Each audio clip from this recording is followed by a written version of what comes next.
An apology for poetry. This is considered to be the first literary criticism in the history of English literature.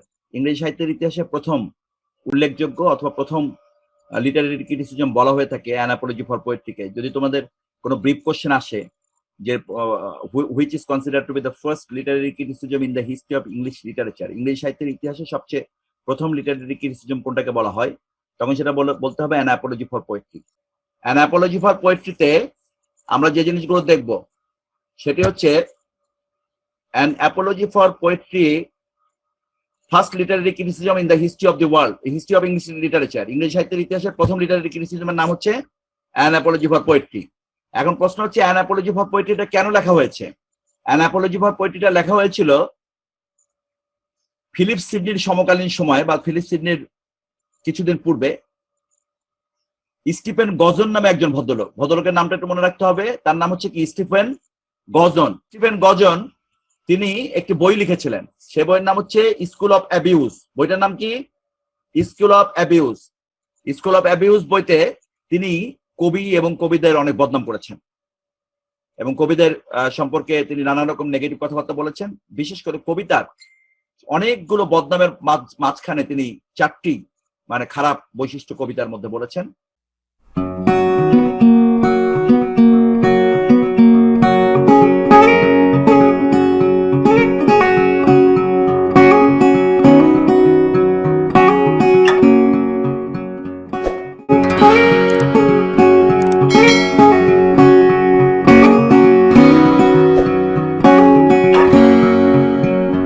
এক number হচ্ছে poetry is the mother of lines.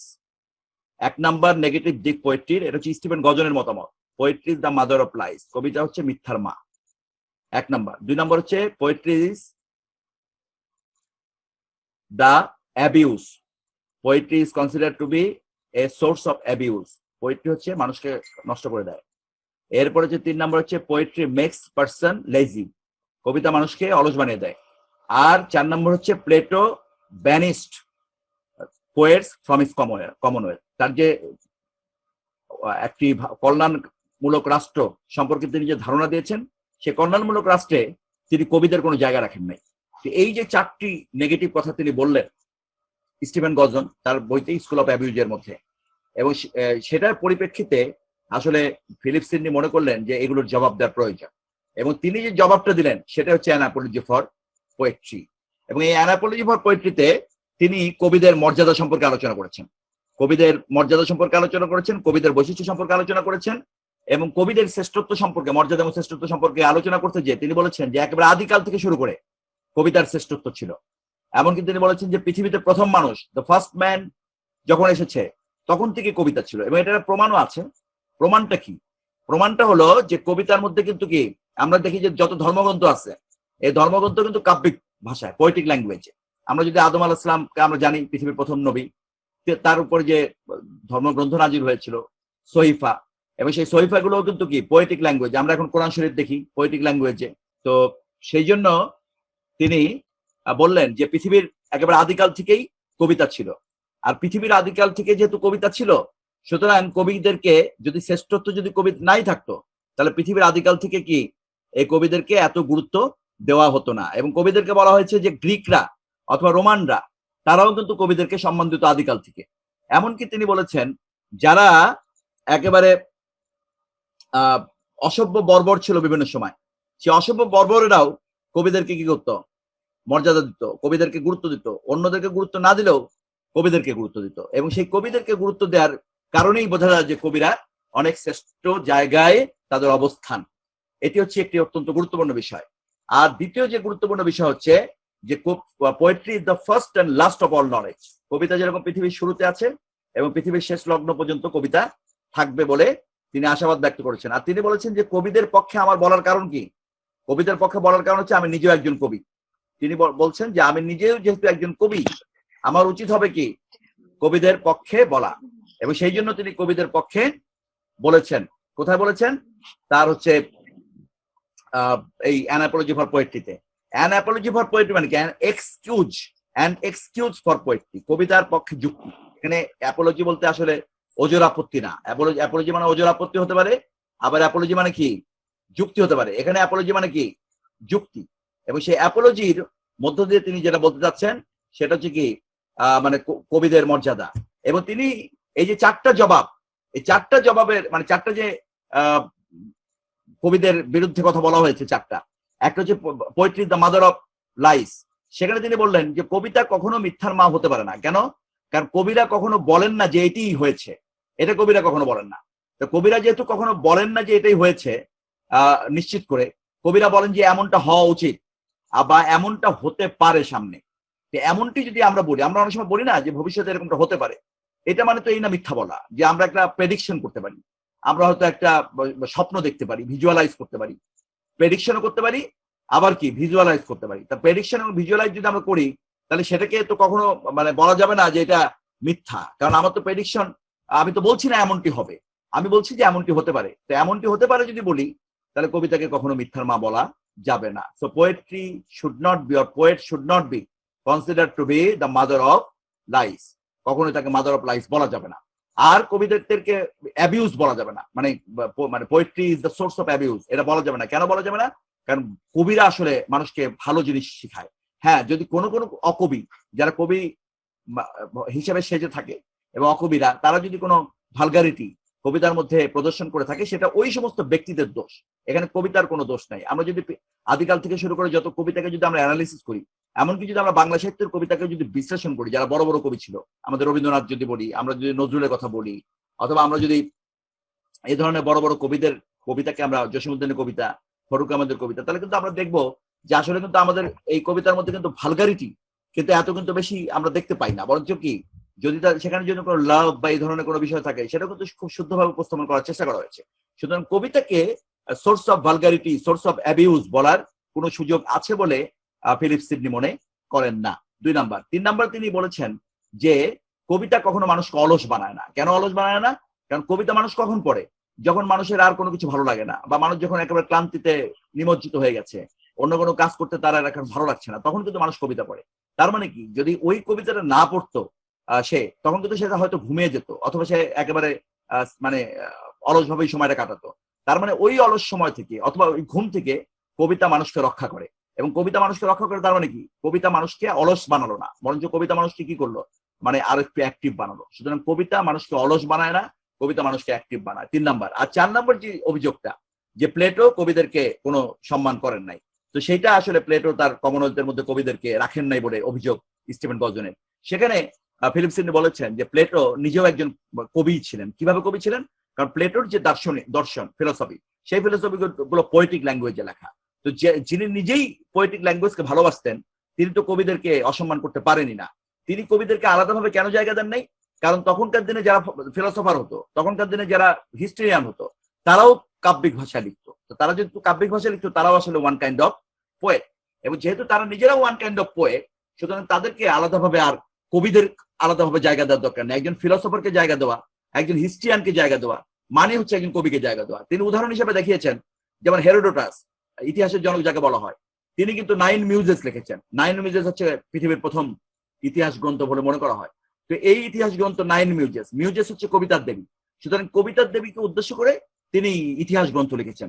তার মানে বোঝা গেল কি, যে Herodotus নিজেও কিন্তু কবিতার প্রতি ভক্ত ছিলেন, এবং তার ল্যাঙ্গুয়েজটা কিন্তু কাব্যিক ভাষায় তিনি কিন্তু হিস্ট্রি লিখেছেন।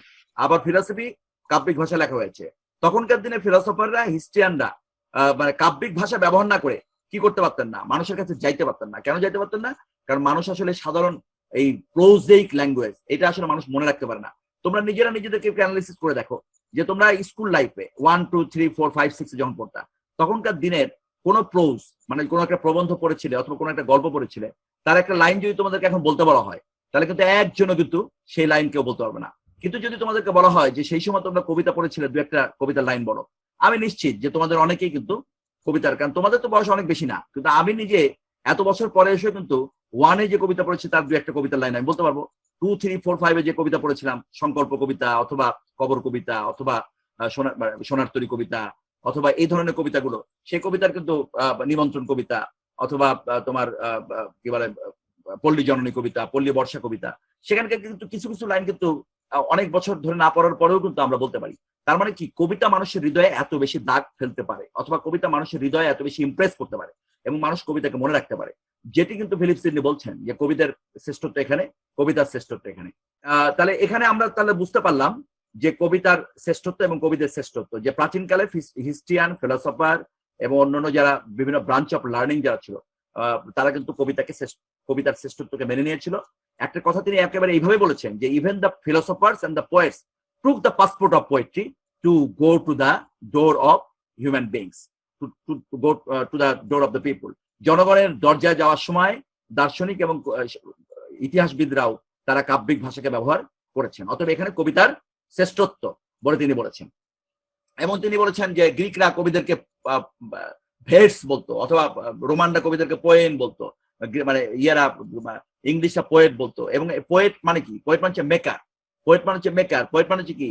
ক্রিয়েটার। ক্রিয়েটার মানে অলমাইটি অর্থে ক্রিয়েটার আবার মনে করা যাবে না, মানে মোটেও তা না। কবিরা অনেক কিছু নতুন করে তৈরি করেন। এবং তিনি মানে এখানে উদাহরণ দিয়েছেন যে মনে করো বর্ষাকাল অবশ্যই সুন্দর, কিন্তু বর্ষাকাল জসিমউদ্দিন তার কবিতার মধ্যে যেভাবে বর্ষাকালকে উপস্থাপন করেছেন, বাস্তবে বর্ষা কিন্তু অত সুন্দর না, কিন্তু তারপরে কি কবিরা যখন বর্ষাকে উপস্থাপন করেন তখন কিন্তু বর্ষাটা আরো অনেক বেশি সুন্দর হয়ে যায়। তারপর কবিতার এটা হচ্ছে শ্রেষ্ঠত্ব যে কবিরা কি করেন, কবিরা যে জিনিসটাকে পান সেই জিনিসটাকে কবিরা আরো অনেক বেশি সার্থকভাবে কি মানে উপস্থাপন করতে পারেন। যেমন গ্রাম অবশ্যই সুন্দর, কিন্তু গ্রাম কিন্তু আমাদের জসিমউদ্দিন যেভাবে উপস্থাপন করেছেন, অথবা প্রকৃতি আমাদের জীবনানন্দদাস যেভাবে উপস্থাপন করেছেন, অত কিন্তু সুন্দর কিন্তু আমরা দেখতে পাই না। আমাদের কিন্তু গ্রামে কাদা আছে বা অন্যান্য আরো অনেক নেগেটিভ দিকগুলোও কিন্তু আছে, কিন্তু কবিরা কি করেন, পজিটিভ দিক থেকে এমন ভাবে উপস্থাপন করেন যে সেটাকে অনেক বেশি সার্থক মনে হয় আমাদের কাছে।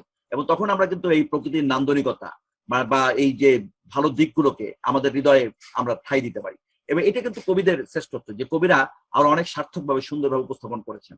এখানে ফিলিপ সিডনি যেটা বলেছেন যে মনে করো দেশকে আমরা ভালোবাসি, কোনো সন্দেহ নাই, কিন্তু কবি সাহিত্যিকরা দেশকে যখন ভালোভাবে উপস্থাপন করেন তখন কবি সাহিত্যিকদের সেই দেশের সংজ্ঞাগুলো শুনে অথবা তাদের যে দেশাত্মবোধক গানগুলো অথবা কবিতাগুলো পড়ে আমরা সেই জন্য এই কবিদের শ্রেষ্ঠত্বকে আমরা দেখতে পাচ্ছি।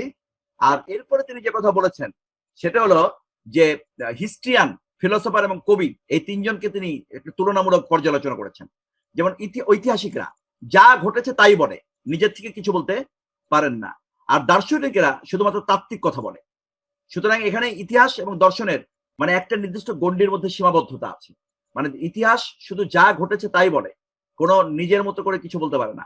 সুতরাং ইতিহাসে অনেক খারাপ খারাপ ঘটনাও ঐতিহাসিককে বর্ণনা করতে হয়, এবং সেই খারাপ ঘটনাগুলো শুনে অথবা পড়ে অনেক মানুষ কিন্তু নেগেটিভ একটা মেসেজও নিতে পারে যে পৃথিবীতে অনেক খারাপ মানুষেরাও জয়লাভ করেছে, সুতরাং আমিও হয়তো খারাপ হতে পারি। ইতিহাস থেকে কিন্তু মানুষ কিন্তু খারাপ শিক্ষাটাও নিতে পারে, যে না ইতিহাসে এই লোকেরা খারাপ ছিল এবং তারা অনেক খারাপ কাজ করেছে এবং পরে তারা সাকসেসফুল হইতে পারছে। তখন ইতিহাস পড়ে কেউ কেউ কিন্তু খারাপ হয়ে যেতে পারে। আবার ফিলোসফি পড়ে অনেক সময় যেহেতু এক্সাম্পল থাকে না, তখন কিন্তু ফিলোসফির তাত্ত্বিক বিষয়গুলোকে অনেক মানুষ কিন্তু উপলব্ধি করতে নাও পারে। এই জন্য তিনি বলেছেন যে history teaches by examples and philosophy teaches by precept. যে হিস্ট্রি উদাহরণ দিয়ে আমাদেরকে শিক্ষা দেয়, কোনো নিজের কোনো কথা বলতে পারে না। আর ফিলোসফি শুধু তাত্ত্বিক কথা বলতে পারে, কোনো এক্সাম্পল দিতে পারে না। কিন্তু কবিতা হচ্ছে এমন যেখানে তিনি কবিরা এক্সাম্পলও দিতে পারে, তাদের নিজস্ব মনোভাব প্রকাশ করতে পারে।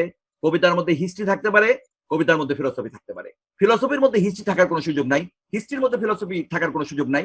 কিন্তু কবিতার মধ্যে কবিতা যেরকম থাকতে পারে, হিস্ট্রি যেরকম থাকতে পারে, ফিলোসফি সেরকম থাকতে পারে। যেমন কবিতার মধ্যে আমরা দেখতে পাই যে একজন আমরা মানে ভালো সার্থক কবি তিনি একজন ফিলোসফারও। আমরা যেমন রবার্ট ব্রাউনিংকে বলি তিনি যতটা না কবি তার চেয়ে বেশি ফিলোসফার। এরকম আমাদের বাংলা সাহিত্যের রবীন্দ্র নজরুল থেকে শুরু করে এরাও কিন্তু কবি এবং পাশাপাশি ফিলোসফার। সুতরাং কবিতার মধ্যে হিস্ট্রি, ফিলোসফি। মনে করেন একটা ঐতিহাসিক কবিতা যদি কেউ লেখে, তাহলে সেই ঐতিহাসিক কবিতার মধ্যে কি হতে পারে? কবিতাও হতে পারে, হিস্ট্রি হতে পারে। সম্রাট বাবরের কাহিনী নিয়ে যে জীবন বিনিময় কবিতা, সেই জীবন বিনিময় কবিতা কিন্তু যেমন একটা কবিতা, এটা কিন্তু আবার একটা হিস্ট্রিও বটে। সুতরাং হিস্ট্রি এবং ফিলোসফি দুইটাকেই কবিতার মধ্যে সন্নিবেশ ঘটানো যেতে পারে, যেটা কিন্তু মানে অন্য ফিলোসফিতে অথবা হিস্ট্রিতে কখনো অন্যগুলোকে মানে কম্বাইন করা, অন্যগুলোকে ইনক্লুড করা, ইনকর্পোরেট করার কোনো সুযোগ কিন্তু নাই। এটা কিন্তু কবিতার একটা শ্রেষ্ঠত্ব। আর কবিতার আরেকটা গুরুত্বপূর্ণ শ্রেষ্ঠত্ব হচ্ছে যে হিস্ট্রি এবং ফিলোসফি মানুষ অনেক সময় খুব বেশি হয়তো এনজয় করে না, কবিতা কিন্তু এনজয় করে মানুষ পড়ে। কবিতার প্রতি মানুষের আগ্রহ আছে, এটা প্রমাণ পাওয়া যায় কিভাবে? যে একেবারে শিশু বয়স থেকে মানুষকে কিন্তু কবিতা পড়ানোর ব্যাপারে উৎসাহিত করা হয়। কিন্তু কি শিশু বয়স থেকে কিন্তু মানুষকে কিন্তু ইতিহাস পড়ানো অথবা ফিলোসফি তো প্রশ্নই ওঠে না, কারণ philosophy very very much difficult to understand for many people. অনেক সময় দেখা যায় অনেক হাই লেভেলের লোকেরা অনেক সময় ফিলোসফি বুঝতে পারে না। আর ইতিহাস একটা লেভেলের মানুষ হয়তো সেই ইতিহাস পড়তে পারে, কিন্তু কবিতা এমন জিনিস যেটা একেবারে শিশু বয়স থেকেই ছড়া আকারে কবিতা আকারে মানুষ কিন্তু পড়তে পারে। অথবা এটা হচ্ছে কবিতার কি সার্বজনীনতা, যে কবিতা যে সার্বজনীন তার একটা প্রমাণ হচ্ছে কবিতা মানুষ শিশু বয়স থেকে পড়তে পারে, সেটা হচ্ছে এখানে তুলে ধরা হচ্ছে। আর কবিতার একটা গুরুত্বপূর্ণ দিক যেটা, সেটা হচ্ছে কবিতার একটা মুভিং পাওয়ার আছে। মুভিং পাওয়ার মানে কি? মুভিং পাওয়ার হচ্ছে যেমন ফিলোসফি হয়তো মানুষকে টিচিং দেয়, হিস্ট্রিও মানুষকে টিচিং দেয়, কিন্তু কবিতা শুধু টিচিং দেয় ব্যাপারটা এরকম না, মুভিংও করে। মুভিংটা কিরকম? ওই টিচিংটা দিয়ে কবিতা মানুষকে কি ভালো কাজ করার জন্য উৎসাহিত করতে পারে। কবিতার মাধ্যমে মানুষ যতটা মানবতা, কবিতার মাধ্যমে মানুষ যতটা শুদ্ধতা, কবিতার মাধ্যমে মানুষ যতটা প্যাট্রিয়টিজম, কবিতার মাধ্যমে মানুষ যতটা মরালিটি, এটা শিখতে পারে যদি সেটা সার্থক কবিতা হয়, যেটা অন্য কিছুতে কিন্তু মানুষ শিখতে পারে না। এটাকে বলা মুভিং পাওয়ার। এটাকে কি বলা হয়? মুভিং পাওয়ার। এবং মুভিং পাওয়ারটা কি? মুভিং পাওয়ারটা হচ্ছে মানুষকে ভালো কাজের দিকে উৎসাহিত করা, যেটাকে আমরা ইংরেজিতে বলি মুভিং পাওয়ার, বাংলা বলি উৎসাহিত করা। তো ভালো কাজের দিকে মানুষকে উৎসাহিত করা, সেই ভালো কাজের দিকে মানুষকে উৎসাহিত করা, ভালো অনুভূতির দিকে উৎসাহিত করা, এটা কবিতার মাধ্যমে সম্ভব, যেটা অন্য কিছুতে এত ভালোভাবে এত সার্থকভাবে সম্ভব না। সুতরাং যেটার মুভিং পাওয়ার থাকে সেটা কিন্তু শুধু টিচিং পাওয়ার চেয়ে অনেক বেশি। অন্যান্যদের শুধু টিচিং পাওয়ার আছে, কবিতার মুভিং পাওয়ার আছে। এবং যেটা বলা হচ্ছে যে কবিরা সমাজের মানে একজন সার্থক কবি সমাজের সবচেয়ে সর্বজন শ্রদ্ধেয় ব্যক্তি। আমরা যদি পৃথিবীর ইতিহাস পর্যালোচনা করি তাহলে পৃথিবীর বিভিন্ন জায়গায় আমরা দেখেছি যে বড় বড় কবিদেরকে কিন্তু সম্মান করা হয়েছে। তিনি কিন্তু সেই আদিকালের কথা বলেছেন, যে আদিকাল থেকে কিন্তু বড় বড় কবিদেরকে কিন্তু, আমরা যদি আমাদের বাংলাদেশের কথা বলি, যে আমরা যখন কোনো বক্তব্য দিতে যাই, আমরা যখন কোনো কথা বলি, অথবা আমরা কেন আমাদের সমাজের যারা একেবারে রথী মহারথী, তারা যখন কোনো বক্তব্য দিতে চায়, তখন কিন্তু সেই বক্তব্য কি, সেই বক্তব্যের মধ্যে কিন্তু তারা কিন্তু এই কবি সাহিত্যিকদের দু একটা কবিতা রেফারেন্স দেওয়া ছাড়া তারা কিন্তু তাদের বক্তব্যটাকে সার্থক বক্তব্য বলে মনে করে না। এটা দ্বারা কি প্রমাণিত হলো? এটা দ্বারা প্রমাণিত হলো যে কবিরা কি অনেক বেশি কি সমাজের সর্বজন শ্রদ্ধেয়, তাদের কথাগুলো কি অনেক বেশি গুরুত্বপূর্ণ, এবং সেই কথাগুলো গুরুত্বপূর্ণ হওয়ার কারণে কি করি আমরা তাদের কথাকে রেফারেন্স আকারে ব্যবহার করি। এবং এই যে সার্থকতা কবিদের ক্ষেত্রে, আমরা যদি বাংলা সাহিত্যে রবীন্দ্র নজরুল বা এই ধরনের দেখি, আমরা উর্দু সাহিত্যে যদি আমরা দেখি ইকবাল অথবা গালিব, আমরা যদি দেখি আরবি সাহিত্যে যাবো সেখানেও দেখবো, ইংলিশ সাহিত্যে তো শেক্সপিয়ার মিল্টনের কথা, কিটস শেলির কথা কোট করা হয়। তো এই যে মানে সার্বজনীনতা কবিদের, এবং এই সার্বজনীনতা অন্য কারোর মধ্যে কিন্তু খুঁজে পাওয়া যায় না। তবে তিনি আবার এটাও বলেছেন যে এমনটা মনে করার কারণ নাই যে খালি ছন্দ থাকলে একজন কবি হতে পারবে। অনেকে দেখা যায় ছন্দ আছে কিন্তু সে কবি না, কারণ শুধুমাত্র ছন্দ মিলালেই কবিতা বলা যাবে না। অনেকে দেখা যায় খুব খেলো টাইপের ছন্দ দিয়েও অনেক কথা বলতে পারে, কিন্তু তাকে তো কবি বলা যাবে না। কবি হতে গেলে কিন্তু বেশি কিছু লাগবে, তার কিছু কোয়ালিটি লাগবে। সেই কোয়ালিটিতে তার যে কম্প্রিহেন্সিভ পাওয়ার থাকতে হবে, তার যে সেন্সিবিলিটি থাকতে হবে, সেই জিনিসগুলো যদি না থাকে তাহলে কিন্তু সার্থক কবিতা, তার যে পাওয়ার অফ অবজারভেশন থাকতে হবে, তার স্বপ্ন দেখার ক্ষমতা থাকতে হবে, তার অন্যকে স্বপ্ন দেখানোর ক্ষমতা থাকতে হবে, এবং এই বিষয়গুলো যদি না থাকে তাহলে তাকে কিন্তু সার্থক কবি বলা যাবে না। এরপরে তিনি বলেছেন যে নাট্যকারদের কথাও তিনি কিছু বলেছেন, যে তিনি বলেছেন যে নাট্যকারদের মধ্যে একটা প্রবণতা আছে তার সমকালীন সময়, যে সেই সমস্ত নাট্যকাররা কমেডি এবং ট্র্যাজেডিকে একই নাটকের মধ্যে মিলিয়ে ফেলতো। এবং মনে রাখতে হবে তোমাদেরকে যে ফিলিপ সিডনি যখন এই কথাগুলো বলছেন তখন কিন্তু শেক্সপিয়ারকে তিনি দেখেন নাই, বা শেক্সপিয়ারের সার্থকতাকে তিনি দেখেন নাই। সেজন্য তিনি বলতেছেন যে কোন কোন নাট্যকাররা তার সমকালীন সময়ে ট্র্যাজেডি এবং কমেডিকে মিক্স করে ফেলেছে, এবং তারপরে দেখা গেছে যে 3 ইউনিটিসকে তারা লঙ্ঘন করেছে। সুতরাং 3 ইউনিটিসকে লঙ্ঘন করার কারণে এবং ট্র্যাজিক এবং কমিক এলিমেন্টসকে মিক্স করার কারণে তারা অনেক বেশি হাস্যকর পাত্রে পরিণত হয়েছে, এবং তিনি ফিলিপ সিডনি এই জিনিসটাকে সাপোর্ট করেন নাই। তবে অনেক ক্রিটিকরা মনে করে থাকেন পরবর্তীকালে যে ফিলিপ সিডনি যদি শেক্সপিয়ারকে দেখতেন, তার বা শেক্সপিয়ারের যে মানে পিক মুভমেন্টটা দেখতেন, তাহলে হয়তো বা তিনি এইভাবে কথা নাও বলতে পারতেন। তিনি হয়তো বলতে পারতেন যে না, 3 ইউনিটিসকে পুরোপুরি মেনটেন না করেও, এমনকি ট্র্যাজিক এবং কমিক এলিমেন্টসকে একই নাটকের মধ্যে রেখেও একজন কিন্তু সার্থক নাট্যকার হতে পারে, যেটা প্রমাণ আমরা শেক্সপিয়ারকে দিয়ে দেখেছি। এবং পরবর্তীকালে শেক্সপিয়ারের কে অনুকরণ করে পরবর্তীকালে আমরা দেখেছি যে ইউনিট অফ টাইম, যেটাকে 24 ঘন্টার মধ্যে নাটকের কাহিনী সীমাবদ্ধ রাখতে হবে, ইউনিট অফ প্লেস, একটা স্থানের মধ্যে নাটকের কাহিনী সীমাবদ্ধ রাখতে হবে, এই ব্যাপারটা গ্রিকরা মেনটেন করতো, রোমানরাও মেনটেন করতো। কিন্তু পরবর্তীকালে শেক্সপিয়ার থেকে শুরু করে পরবর্তীকালে অনেক নাট্যকাররা কিন্তু এটা মেনটেন করেন নাই, এবং মেনটেন না করে কিন্তু তারা সার্থক নাট্যকারে পরিণত হয়েছেন। এটা প্রমাণিত হয় যে এই জিনিসকে মেনটেন করতেই হবে এমনটা জরুরি না, যদি সেই নাট্যকার যদি শ্রেষ্ঠ নাট্যকার হয়, তার যদি নাটক লেখার ক্ষমতাটা যদি ভালো হয়। এবং সেই কথাটা কিন্তু ফিলিপ সিডনি বলেন নাই, কারণ ফিলিপ সিডনি শেক্সপিয়ারকে দেখেন নাই, অথবা পরবর্তীকালে জর্জ বার্নার্ড শো সহ অন্যান্য নাট্যকারদেরকে তিনি দেখেন নাই। এবং সেই কারণে অ্যানাপোলজি ফর পোয়েট্রিতে তিনি এই যে কন্টেম্পোরারি ড্রামাটিস্ট যারা, তারা যে মানে এই 3 ইউনিটিস অথবা ক্লাসিক্যাল রুলস এবং রেগুলেশনসকে মেনটেন না করার কারণে তারা যে সার্থক আসলে নাট্যকার হতে পারে নাই। এবং নাটকের মাধ্যমে, আর মনে রাখতে হবে তোমাদের, এখন তোমরা হয়তো একটা প্রশ্ন করতে পারো যে অ্যান অ্যাপোলজি ফর পোয়েট্রি, এখানে তো পোয়েট্রির কথা বলা হবে, নাটকের কথা কেন বলা হয়েছে? তো আমরা আসলে কি কি আলোচনা করলাম সেটা একটু মনোযোগ করার চেষ্টা করো। প্রথমত আমরা আলোচনা করলাম যে কবিদের শ্রেষ্ঠত্ব সম্পর্কে আমরা আলোচনা করলাম, কবিতার শ্রেষ্ঠত্ব সম্পর্কে আমরা আলোচনা করলাম। এরপরে আমরা আলোচনা করলাম যে প্রাচীনকালে কবিদেরকে মর্যাদা দেওয়া হতো। প্রাচীন গ্রিসে, প্রাচীন রোমে, তুরস্ক থেকে শুরু করে বিভিন্ন সভ্যতায় কবিদেরকে অনেক বেশি মর্যাদা দেওয়া হতো। কবিদের ক্ষেত্রে আমরা বলেছি যে ওই যে 4টা যে অভিযোগ করা হয়েছে, 4টা অভিযোগের জবাব আমরা এখানে পেয়েছি। আমাদের ফিলিপ সিডনি 4টা অভিযোগের জবাব দিয়েছেন। একটা কথা একটু বলতে ভুলে গিয়েছিলাম, সেটা হচ্ছে ফিলিপ সিডনি কিন্তু প্লেটোকে খুব পছন্দ করতেন। এই জন্য কিন্তু তিনি কিন্তু বলেন নাই যে প্লেটো একজন দার্শনিক, তিনি কবিদেরকে মর্যাদা না দিলে তাতে কিছু যায় আসে না, এরকম ভাবে তিনি কথা বলেন নাই। তিনি প্লেটোর প্রতি সম্মান রেখে কিন্তু তিনি কথা বলেছেন, বরঞ্চ তিনি এমন ভাবে যুক্তি দিয়েছেন প্লেটো নিজেই একজন কি কবি ছিলেন, এই অর্থে যে তিনি কাব্যিক ভাষায় ফিলসফিকে লিখেছেন, এবং সেটি তিনি এখানে বলেছেন। এবং এরপরে তিনি হিস্ট্রি, ফিলসফি এবং কবিতার একটা তুলনামূলক পর্যালোচনা করেছেন। তিনি বলেছেন যে হিস্ট্রি আসলে এক্সাম্পল দিয়ে শিখায়, আর ফিলসফি হচ্ছে প্রিসেপ্ট বা তাত্ত্বিকতা দিয়ে শিখায়, আর কবিতা হচ্ছে সেখানে সার্বজনীন। কবিতার মধ্যে সকল ধরনের বিষয় থাকে এবং কবিতা অনেক সহজবদ্ধ ভাবে মানুষকে শিখায় বলেই একেবারে শিশু বয়স থেকে মানুষ ছড়া বা কবিতা পড়তে আগ্রহী থাকে। এবং কবিতার যে প্রভাব সেটা অনেক বেশি। এটা প্রমাণ কিভাবে হয়? এটা প্রমাণ হয় এইভাবে যে অন্যান্য জিনিস মানুষ ভুলে যায়, কিন্তু কাব্যিক ভাষা কিন্তু মানুষ ভুলে যায় না। যে ফাংশন অফ পোয়েট্রি মানে হচ্ছে টিচ অ্যান্ড ডিলাইট, মানে আনন্দ দেবে এবং শিক্ষা দিবে, মানে কিন্তু আনন্দটা 1 নম্বর প্রায়োরিটি। কবিতার মৌলিক কাজ কি? কবিতার মৌলিক কাজ হচ্ছে আনন্দ দেওয়া। কবিতার কিন্তু মৌলিক কাজ কিন্তু শিক্ষা দেওয়া না। কবিতার মৌলিক কাজ কি? আনন্দ দেওয়া। যদি কবিতা যদি আনন্দ দিতে পারে তাহলে সেটা তার সার্থকতা, আর শিক্ষা হচ্ছে সেকেন্ডারি ইয়া। এটা হচ্ছে ফাংশন অফ পোয়েট্রি। আরেকটা হচ্ছে হিস্ট্রি, ফিলসফি এবং কবিতার কম্পারেটিভ অ্যানালিসিস। হিস্ট্রি, ফিলসফি এবং কবিতার কম্পারেটিভ অ্যানালিসিস, এই কয়েকটা বিষয় নিয়ে আমার 4টা প্রশ্ন, হিস্ট্রি, ফিলসফি এবং তোমার পোয়েট্রি, এটা নিয়ে আলোচনা, কম্পারেটিভ অ্যানালিসিস। আরেকটা হচ্ছে কন্টেম্পোরারি নাটক সম্পর্কে তার ধারণা, আরেকটা হচ্ছে ফাংশন অফ পোয়েট্রি, আরেকটা হচ্ছে তোমার কি বলে ফাংশন অফ পোয়েট্রি, কন্টেম্পোরারি নাটক সম্পর্কে তার আলোচনা ও 4 চার্জেস, 4টা চার্জেস এর বিরুদ্ধে তার জবাবগুলো। এই 4টা প্রশ্ন ভালো করে পড়লেই অ্যান অ্যাপোলজি ফর পোয়েট্রি সম্পর্কে কি ধারণাটা ক্লিয়ার হয়ে যায় এবং মোটামুটি এটা লেখা সম্ভব হবে।